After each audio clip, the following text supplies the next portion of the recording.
トップバッターは1979年から80年にかけて放送されたガンダムシリーズの第一作、機動戦士ガンダムを紹介するわ。いわゆるファーストガンダムだな。遥か未来の宇宙世紀という世界を舞台に、地球連邦軍とジオン公国軍による大きな戦争を描いた SF 作品で、放送当初こそ人気は振るわなかったものの、プラモデル人気が爆発し、再放送によって認知度が高まり、劇場版の制作につながるほどの人気を博したわ。今じゃ日本を代表するロボットアニメだもんな。主人公は機械オタクの少年アムロ、レイ。彼が偶然にも、父親が開発した最新鋭のモビルスーツであるガンダムに乗り込み、ジオンのモビルスーツザクを撃破したことから、戦いに巻き込まれてしまい、仲間たちと共に、やがて人間的にも大きく成長していくという物語になってるわ。初代の頃のアムロは本当、まだ子供って感じが否めなかったな。まあ、15歳なら当然といえば当然か。それまでのロボットアニメとは一線を画した、戦争のリアルさを表現した人間模様や、熱血感が定番だった主人公像を打ち砕いた展開もまた当時としては斬新だったわ。それでもまだ、微妙にスーパーロボット感が抜けきれてない表現もあったりしたな。さて、そんな伝説的な作品と言っても過言ではない本作だけど、もし今の時代に放送するとしたら、かなりヤバめの描写や表現が数多くあるの。昭和期の作品だし、それも仕方ないだろうな。例えばさっきマリサが言ったように、本作のアムロはまだ少年だったこともあり、言動が未熟なせいで周囲から反感を抱かれ、ブライトさんに殴られてしまうこともあったわ。この際に有名な二度もぶった。親父にもぶたれたことないのに。というセリフがあって、ブライトさんがそれに対し、殴られもせずに一人前になった奴がどこにいるものか、と返すのよ。確かに、軟弱なアムロにはそれくらい言ってやりたい気持ちもわかるけど、この言葉には、放送当時の価値観が大きく反映されてると言えるわね。今じゃ体罰だとかパワハラだとか言って騒ぐ人もいるもんな。その他、終盤で登場したスレッガーさんが、未来さんを殴る描写もあったわ。婚約者だったカムランが、善意から協力を申し出るものの、未来さんがそれを冷たく突き放す様子を見て、手を出すという流れになっていたわね。この人は本気なんだ、と熱の入った様子で叱咤する描写だったけど、今じゃなかなか問題視されるシーンかもしれないわね。大の男が女性に手を挙げると、一部の人からめちゃくちゃ叩かれそうだもんな。細かいところだと、作中のアムロのセリフに、古事記、というものがあったりして、これも今では放送コードに引っかかる言葉となってるわ。そういう点を差し引いても、やっぱりガンダムってのは名作だと思うんだぜ。それは激しく同意するわ。本作は Hulu、Amazon プライム、Netflix などで配信されているわ。2作品目は1978年放送の、未来少年コナンを紹介するわ。真実はいつも一つ。そのコナンじゃない。原作はアメリカの小説家であるアレグザンダー、K による、残された人々、という SF 小説となっているわ。とは言っても、内容は大幅に改変されていて、大まかな背景設定と一部のキャラクターの名前以外は別物と言ってもいいわ。アニメ版はどんな内容なんだっけか？作中設定で、2008年に最終戦争が勃発し、文明社会が完全に崩壊したとされていて、それから20年が経った世界の小さな島で、主人公のコナンはおじいと二人で暮らしていたわ。そこへ、謎の少女ラナが漂着してきて、彼女は科学都市インダストリアから逃げてきたと語るの。再び連れされたラナを救うため、そして仲間を探すため、コナンが島を出て旅立つという物語になっているわ。2008年に最終戦争か。放送当時は未来の話だったんだろうが、今じゃすっかり過去の話だぜ。ちなみに監督は宮崎駿氏となっていて、どことなく、ジブリ作品のような雰囲気を感じることができるわね。さて、そんな本作で今では NG とされているシーンというのが、未成年の喫煙シーンとなってるわ。それはあかんやつ。今では様々な作品で厳しく規制されている喫煙シーンだけど、昭和期では未成年が平気で喫煙するような作品が多数あったの。そういや、明日のジョー、とか、気まぐれオレンジロード、でもあったな。本作の場合、12歳であるコナンと、10歳のジムシーという少年が、タバタバというタバコのようなものを吸う場面があったりしたわ。一部ではタバコではないからセーフ、なんて声もあるけど、まあ、パッと見はどうしたってタバコにしか見えないのよね。こりゃあ、今じゃ黒い帯なんかで隠されるやつだな。恐ろしいのは、そんな本作が NHK にて放送されていたという事実ね。NHK は最近でもたまにぶっ飛んだ内容のアニメを放送したりするが、この頃からその傾向があったんだな。さらに言えば、NHK が放送した最初の国産アニメだったわね。本作は Unext、FOD、そして Amazon プライムにて配信されているわ。3作品目はもはや説明不要と言ってもいいファミリーアニメ。1992年から現在も放送中の、クレヨンしんちゃんを紹介するわ。昔はゴールデンタイムのアニメとしてよく見てたもんだぜ。ご存知、5歳の幼稚園児である野原しんのすけを主人公としている漫画で、1990年から、漫画アクション、2000年からは、漫画タウンで連載されていたわ。現在は、漫画クレヨンしんちゃん .com にて連載されているわね。ちなみに、2010年からは原作のタイトルが、新クレヨンしんちゃんになってるわ。原作者が亡くなったことで名義変更したんだったか？そうね、臼井義人先生が2009年に事故により亡くなったことで、一時は絶筆かと思われたけど、後に先生の元スタッフが集まって、連載が続けられることになったのよ。スタッフたちの手で引き継がれたのは嬉しい話だよな。今でこそファミリー向け作品として高い人気を得ている本作だけど、アニメ化当初の90年代前半頃は、かなり厳しい評価となっていたわ。子供に見せたくないアニメの上位に入ることも多々あったくらいね。今の人気からは考えられないぜ。というのも、本作はしんのすけがたびたび下ネタを言うことがあって、かつてはその頻度が今の日じゃなかったの。その下ネタの内容も、今より直球的なものになっていて、下半身を露出しての、増産、といったものがあったわ。実際に下半身に象の絵を描いたりしてたな。この増産は当初、しんのすけの代表的なネタとなっていたのだけど、アニメの認知度が上がるに伴い、これを真似する児童が続出して、保護者から批判を受けることになった、という経緯があったわけよ。当時はしんのすけの口調なんかを真似する子供もよく見たもんだぜ。今では時勢に考慮して、下ネタはやや控えめになっているけど、ケツだけ成人に関しては今でもやっていたりするわね。あれは許されるのか？また、下ネタ以外でもかつて問題視されていたことがあって、しんのすけが母親であるミサエを、たびたび呼び捨てにするシーンがあって、やはりこれを真似する子供もよく見られたわ。そういえば、最近はすっかり、母ちゃん、呼びが定着してるもんな。そのミサエが、しんのすけを叱る際に行っていた、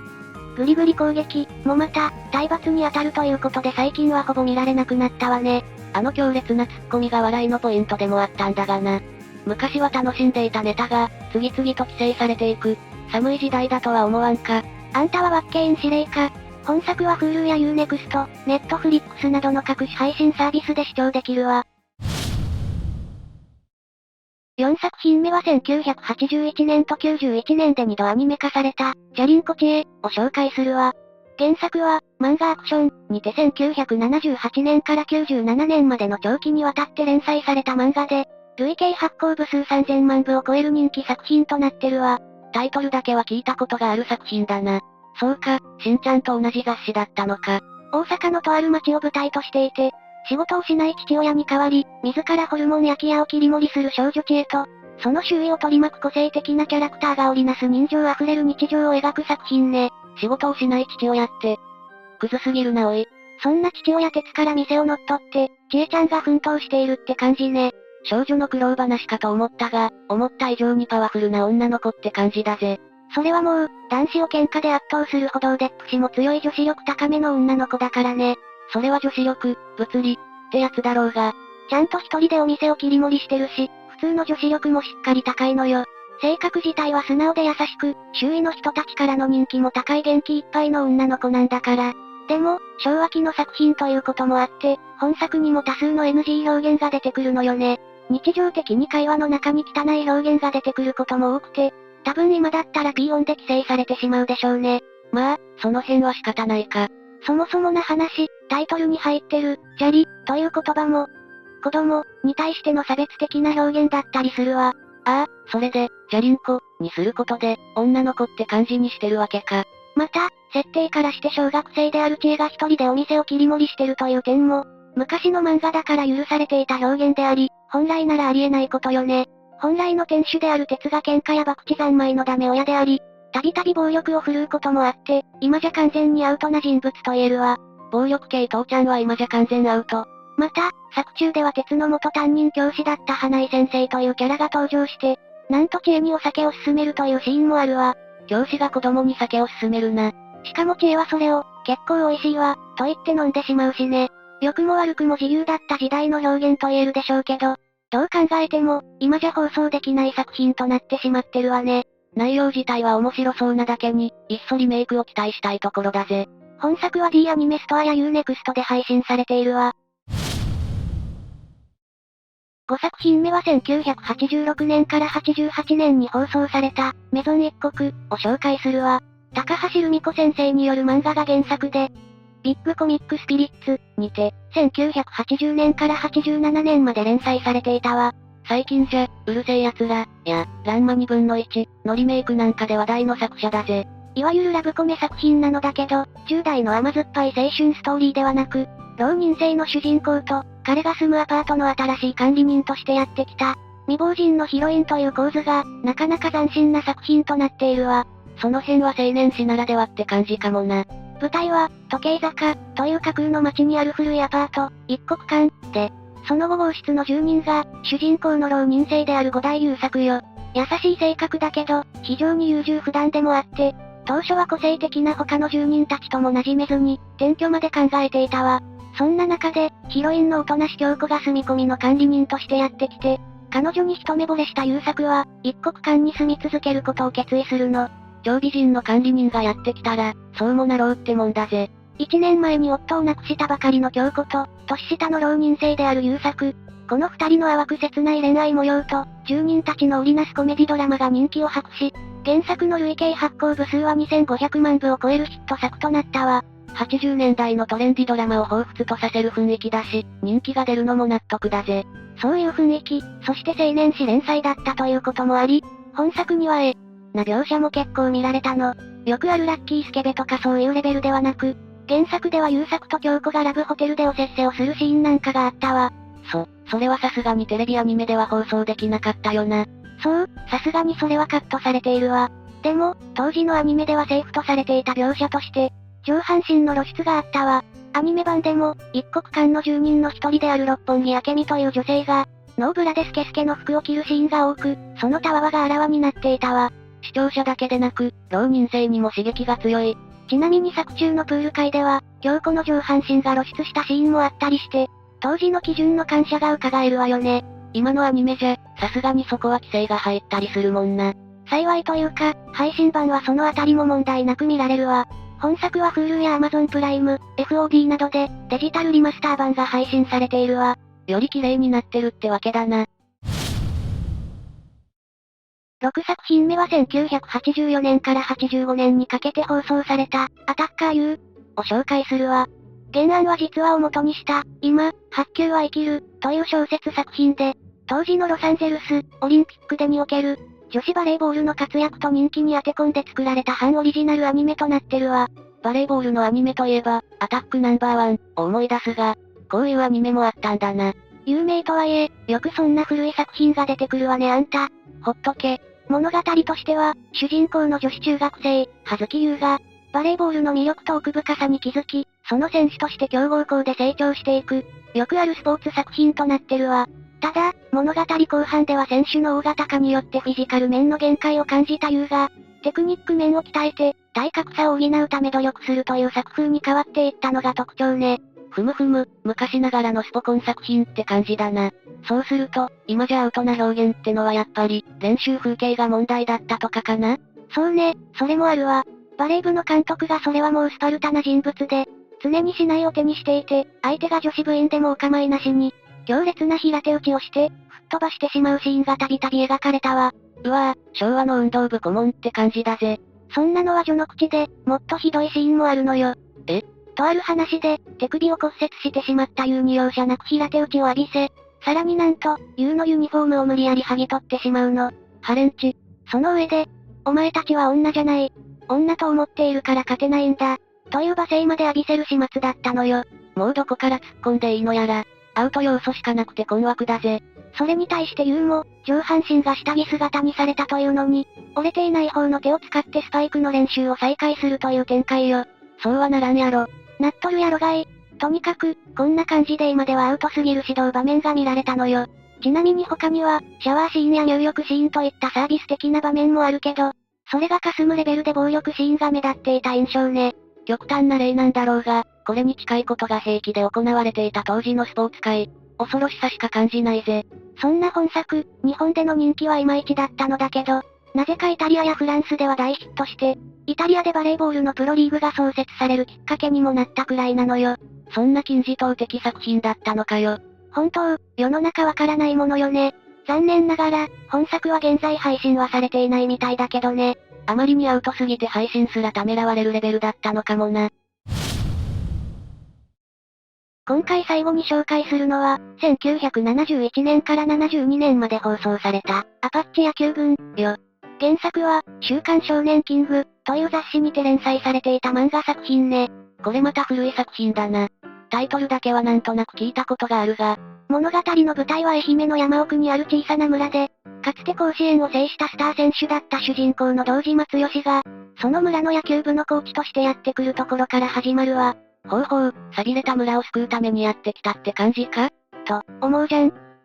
その村は単なる、田舎、と呼ぶのもはばかれるくらい、弱肉強食の掟が敷かれた。言ってしまえば、無法地帯、の村だったの。近隣の人々からは、アパッチ村、と呼ばれ恐れられるほどで、かなり異様な雰囲気を放っていたのよ。タイトルのアパッチってそこから来てるのか。当初は堂島もよそ者として扱っていた村の人々だったけど、次第に認めるようになって、一緒に甲子園を目指して練習に励むようになるって物語なの。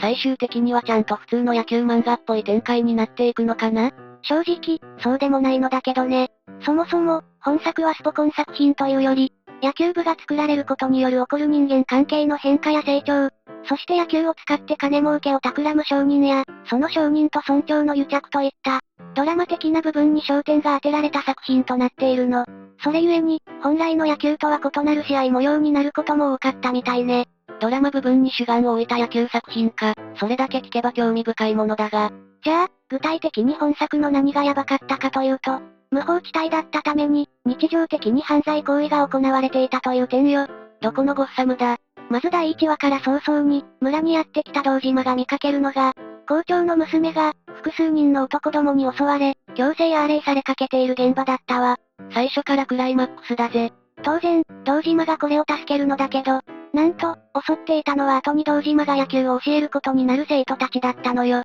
しかも襲われた側の校長の娘も、あっさり彼らを許してしまうし、こんなことが日常的に行われていたのかと、戦慄してしまうこと間違いなしね。そんな奴らと一緒に野球なんざしたくない。村の中ではたびたび喧嘩騒ぎが起こったりもしていて、そこにナイフ、斧、果てはダイナマイトまで使われるという始末で、命がいくつあっても足りないくらいの物騒さを醸し出していたのよ。喧嘩ごときでダイナマイトを使うんじゃない。堂島も堂島で、野球道具の購入費を使い込まれたということで、素手の生徒たちに向けて強烈なノックを打ち込むなんて場面もあったわ。手の骨が砕けるわ。そんな雰囲気だけど、最終的に猛練習により成長した生徒たちが、強豪校との練習試合に勝利する感動的なシーンもあるのよ。なんかもう、一気に見たら情緒がおかしくなっちまいそうな作品だな。ちなみにアニメ最終回では、生徒たちの成長を見届けた堂島が、村を去ることになるのだけど、そこへ校長がやってきて、土産だと言って、1話で襲われていた自分の娘を差し出すのよ。土産代わりに娘を差し出すな愚か者。まさしく、昭和イズムに溢れた作品だと言えるわね。ただ、そんな描写や差別用語が連発される作品であるせいか、2002年に DVD ボックスが発売されたくらいで、配信は一切されていないのよね。それはそうだ、としか言えないぜ。というわけで、今放送したら大問題なアニメの紹介は以上よ。どうだったマリサ？表現の自由とか、規制ばかりでつまらなくなったなんて声も上がる昨今だが、まあ、物には限度ってものがあるんだと思い知らされたぜ。特にアパッチ野球軍。アニメそのものが悪だなんてことは言わないにしても、やっぱり時代に合った表現というものがあるものよね。動画を見てくれたみんなも、他の大問題アニメについてコメントしてくれると嬉しいわ。その時はぜひ、チャンネル登録と高評価ボタンもよろしく頼むぜ。それでは、ご視聴ありがとうございました。